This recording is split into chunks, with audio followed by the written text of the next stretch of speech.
Welcome to the deep dive.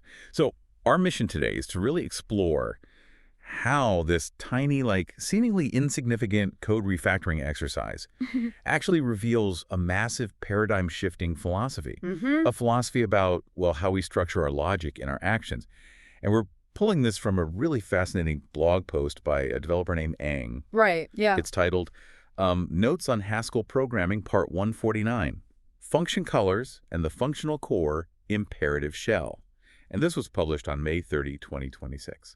Yeah, and it's a phenomenal look over a developer's shoulder, really, as they wrestle with some fundamental questions about system design. Yeah. And, what starts as a question about just a single line of code, it quickly spirals into this much larger debate about how we build things in general. Exactly. And look, if you're listening to this right now and thinking, Haskell programming, I am not a software engineer, why should I care? Right. Just stick with us, because even if you never write a single line of code in your life, you're going to learn a mental model today. Yeah, absolutely. It's a way of separating your thinking from your doing that applies perfectly to everyday problem solving, Wow. Managing your workload, keeping your own workflow from just descending into total chaos. Well, because the best programming concepts usually are just formalized ways of thinking, clearly, We use code to solve problems, so the architectures we invent to manage code, they often translate beautifully into architectures for managing our lives. For sure. So to understand the problem Ang is trying to solve, I want you to think about a professional kitchen right in the middle of a Friday night dinner rush. Okay, stressful. Very. And you have this one beautiful, pristine area of the past where the executive chef is delicately plating a complex dish. Right. Total focus, pure, undisturbed culinary logic. But then right next to it, you have the dish pit. Oh, yeah.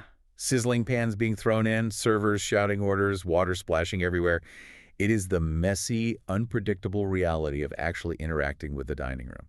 And if you mix those two areas up, if you have the dishwasher spraying off dirty plates right over the chef's delicate microgreens, Exactly. the whole system completely falls apart. You've basically just ruined the output. Right. So let's set the scene with the source material to see how this happens in software.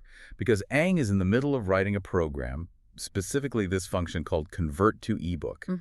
And it takes some text tokens and some arguments from a user. Things like the input path of a file, how verbose the user wants the program's logging to be, and the output format. Right, and it does the work to spit out an ebook. Yeah, but Ang hits a wall trying to figure out the best way to handle side effects. In this case, something as basic as printing a line of text to the user's screen that just says, generating file. Which, it seems like the most trivial task in the world. Entirely. You just print the text to the terminal and you move on. Okay. So Ang's initial intention was to group everything related to generating the output files path into a single cohesive function called getOutputPath.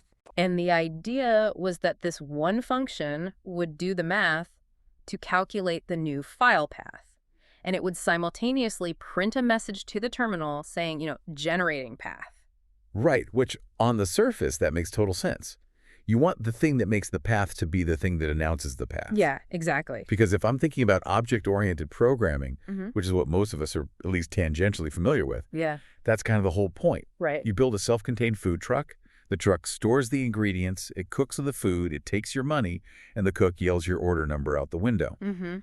Everything happens inside that one highly cohesive box because the object manages its own state and its own interactions with the world. Yeah, in an object-oriented paradigm, encapsulation is king. You bundle the data and the behaviors that affect that data together. Right. But Ang is writing in Haskell, and Haskell is a functional programming language. And in that ecosystem, the food truck approach is actually considered a massive anti-pattern. Oh, really? Yeah. Functional programming is much more like an ultra-strict, highly regulated assembly line. Each station on the line is only allowed to do one pure, isolated task. Okay. So the station that stamps the metal into a car door doesn't also paint the door. And it certainly doesn't pick up a telephone to call the customer and tell them the door is ready. Wow. Okay. That strict separation sounds incredibly rigid.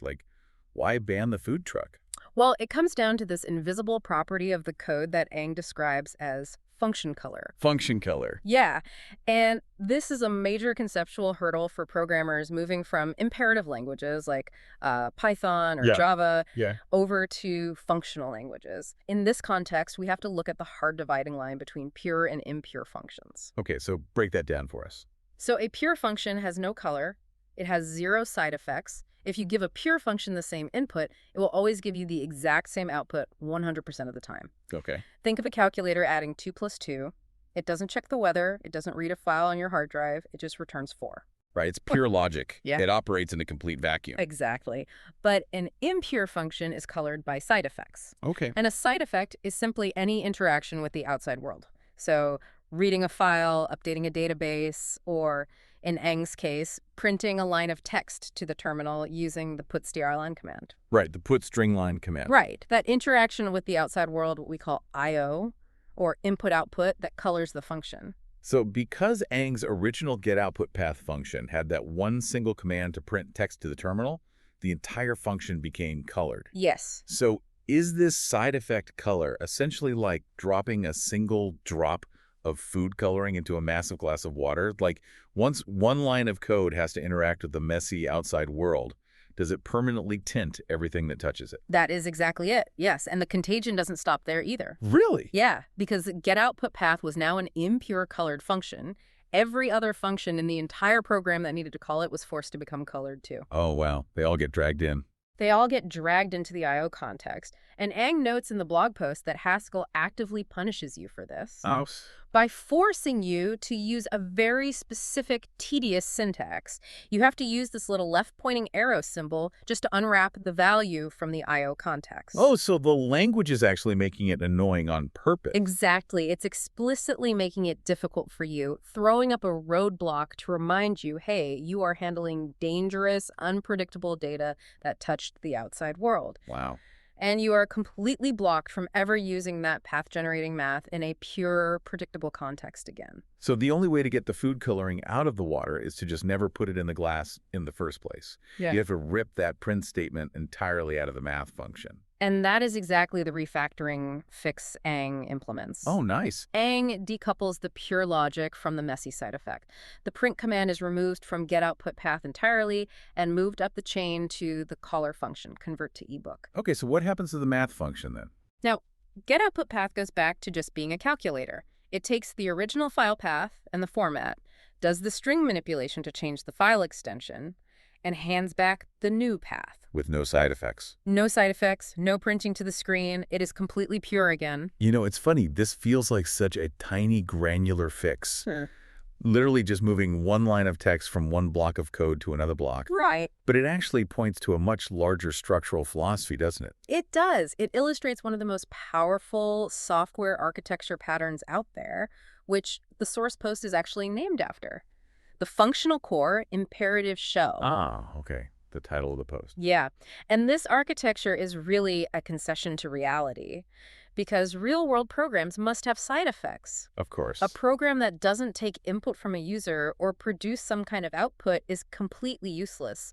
You have to do I/O eventually. Right. You can't just have a calculator that never shows you the answer. Exactly. Mm-hmm. But the philosophy insists that these messy, unpredictable effects should never be mixed directly into your pure business logic. Oh, okay. So think of an M&M or like a peanut butter cup. Oh, I like that. Right. The imperative shell is the candy coating on the outside. That is the part that gets its hands dirty. It interacts with the world. It melts in your warm hands. It handles the messy, unpredictable reality of existing in a physical space. Yes. But its whole job is to protect the functional core on the inside, the pure, undisturbed chocolate. You keep the messy outside world strictly on the outer layer, so the inner layer can remain perfectly consistent. That is a perfect analogy. The shell handles the user inputs, the database queries, and printing to the screen, and then it passes pure data into the core. Okay. The core does all the heavy lifting, the complex string manipulation, the difficult math, and passes pure data back out to the shell. Right. And finally, the shell takes that pure data and updates the database or prints the result to the user. Okay, but what is the actual tangible benefit of building the M&M? Like, why go through the trouble of separating the chocolate from the shell? The biggest benefit, and Eng highlights this heavily in the notes, is testability and flexibility. Testability, okay. Yeah. By making getOutputPath a pure function, it dramatically improves the developer's ability to test it. Because before the refactor, to test if the program was generating the correct file name, you had to spin up an environment that could handle I/O. Oh, God. And you had to somehow capture the terminal output to verify what was printed to the screen. It's clunky, it's slow, and it's highly prone to breaking. Because you're forced to test the food coloring along with the water. Exactly. But now you can just feed getOutputPath a string like, say, document.txt and mathematically verify it returns document.epub. Because it's pure logic now. Right. It is instantaneous and completely reliable because there are no outside variables to consider. Okay, wait, hold on. I need to challenge this premise on Aang's behalf here. Go for it. Because if we separate all these tasks, if the core does the math and the shell does the printing, doesn't the main convert to ebook function suddenly become like a massive dumping ground? Well, Like, we're talking about a script that generates a path for an ebook here, not flight navigation software for a space shuttle. right. So if we have to pull every single print statement and side effect out of our helper functions, doesn't the main function become incredibly cluttered and impossible to read? Like, is this just architectural purity for the sake of purity? That is the exact internal debate Aang wrestles with in the middle of the post. Oh, really? Yeah, because you are correct, the code did get a bit more cluttered in the caller function, and Aang actually considered a couple of alternatives to try and avoid this clutter. Okay, what were the options? First, Aang thought about creating a wrapper function called log_and_getPath. And this function would basically just call the pure path generator, print the text, and return the path. So basically building a mini imperative shell just for that one specific task, just to hide the clutter. Exactly. But Aang realized that for just a couple of lines of code, this added almost zero value. It was just kicking the can down the road, creating another function to manage. Yeah, that makes sense. So then Aang considered the opposite extreme. What if we just inline the logic? Meaning what? Meaning, don't even have a separate getOutputPath function at all. Just write the path calculation math directly inside the main convert to ebook function right next to the print statement. Oh, just jam it all together in one place. Yeah. But then you run straight into that testability problem again, right? Yep. Because if you inline the pure logic into the messy I/O function, you lose the ability to unit test the pure logic on its own. You do. You're forced to rely on an integration test, meaning you have to run the whole massive pipeline just to see if your file extension changed properly. However, this is where the context of the year 2026 really shines through in the source material. Oh, how so? Aang humorously notes that for trivial logic like this, maybe inlining actually is fine, because in the age of AI and large language models, the old calculus of how long will it take me to write this integration test is fundamentally changing. Oh, wow. Yeah, Aang points out that the cost of writing tests for these messy edge cases is basically negligible now. You just, quote, burn a few tokens. Burn a few tokens. That is a staggering shift in perspective. It really is. Because think about it. The architectural rules of software, design, things like the functional core and imperative shell, they were built entirely around the limits of human time and human attention. Exactly. If writing an integration test for a messy inline function took a human developer 3 hours of tedious work, of course you obsess over your architecture to avoid ever having to write it. Right, you protect your time. But if an AI can write that same integration test in 3 seconds for, like, fractions of a cent, Yeah. the economic incentive to maintain perfect, pure architecture kind of starts to dissolve. Yeah. You just inline the code, let it be messy, and let the AI deal with testing the mess. And it creates this fascinating tension.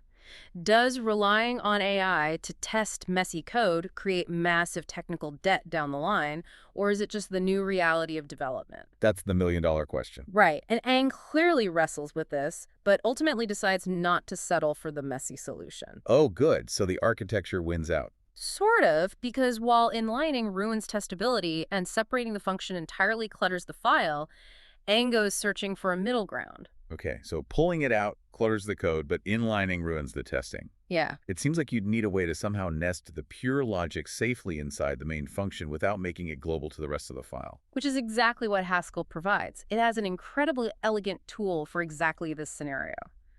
A local definition using a where clause. A where clause. Okay, so how does a where clause actually solve the clutter problem without just reverting back to the messy, object-oriented approach? Well, it's all about scope and preventing namespace pollution. Namespace pollution. Yeah. When you define a helper function globally, meaning it's just floating around in your file for anyone to use, you You pollute the namespace. Ah, okay. Any other part of the program could accidentally use it or rely on it, creating hidden dependencies. And it also creates mental overhead for anyone reading the code base. Because they have to wonder, is anything else using this helper function, or is it just for convert to ebook? Exactly. So a where clause restricts that scope entirely. I love that. Yeah, Ang kept the main body of convert to ebook exceptionally clean. It simply says, let the output path be the result of calculate path, and then print the message. Simple. But then, at the very bottom of the function, Ang adds the where clause. It literally says, where calculate path equals the pure string manipulation logic. Oh, that is elegant. So the pure logic is still separated. It's not mixed in with the I.O., or it is safely tucked away locally inside the function that needs it. Right? It literally ceases to exist outside of convert to ebook. Right. You get pure logic with zero risk of tangling the broader architecture. It brilliantly keeps the logic organized within the scope of the function. The top of the function reads like plain English, making it incredibly easy to understand what the program is doing. And the pure implementation details are safely isolated at the bottom. It's kind of like having a perfectly organized drawer in your kitchen. Oh, bringing it back to the kitchen. Nice. The tools are exactly where you need them when you're actively cooking, but they are tucked away out of sight when you're just looking at the room as a whole. Wow, that is a great way to handle it. And this realization actually seems to lead Ang to a pretty profound epiphany at the end of the post. Yeah, it really does. Because Ang reflects that this whole exercise, wrestling with function colors, debating the functional core, testing out the where clause, it made it a truly, quote, fruitful day. And it wasn't just because the ebook converter finally worked. No, the value wasn't in the specific lines of code written. The value was in how Ang leveraged AI and LLMs throughout the day. Ang wasn't just using AI to blindly churn out code to solve a problem. Ang used it as a sounding board to learn and discover better ways to structure code. The AI acted as a tutor to help understand the deeper philosophy of the language, rather than just a typing monkey spitting out a solution. That is such a key distinction. From a single line of text printing to a screen, all the way to the fundamental architecture of how we separate thought from action. Exactly. And as we wrap up this deep dive, I want to bring this right back to you, the listener, and your daily life. Because the functional core, imperative shell, it isn't just a party trick for Haskell programmers. Not at all. It is a vital mental model for managing your own productivity and focus. Absolutely. Think about the structure of your own workday.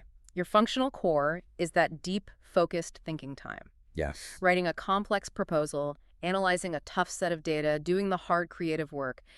That time needs to be pure. It needs to be uninterrupted by the outside world. Exactly. And your imperative shell is everything else. The emails, the Slack messages, the calendar invites, the logistics. Yeah. It is the input and output of your professional life. And the lesson from Ang's refactoring exercise is clear. Do not mix them up. Please don't. If you try to do deep, pure logic work while simultaneously leaving your email notifications on, you are dropping food coloring into the water. Yeah. The color of those messy, unpredictable external tasks will absolutely taint your deep work. You have to actively design your day so the shell stays on the outside. Block off your calendar. Yes, block it off. Shut down the communication apps. Protect your core and handle all the messy interactions with the world in a separate, dedicated batch. It requires consciously designing the structure of your attention, just as you would carefully design the architecture of a complex software system. So true. Keep the dish pit away from the chef's pass. Let the messy reality happen where it belongs so the pure logic can actually thrive. Beautifully said. But before we go, I want to leave you with one final provocative thought to mull over, kind of building on Ang's conclusion about AI. Because we are entering an era where artificial intelligence makes the cost of writing trivial code and writing the tests for that code essentially zero. Burning tokens. Right, burning tokens. If we can just do that to get the building blocks of whatever we want to create, does the future of human expertise lie entirely in our ability to design the structure and architecture of complex systems? Wow. Like, are we moving away from being the bricklayers who painstakingly assemble the walls and shifting entirely into the role of the architects who design the building? That's heavy. As the execution of tasks becomes automated, your ability to separate the core from the shell might become the absolute most valuable skill you have. Something to think about as you go about your day. Thanks for joining us on this deep dive. We'll catch you next time.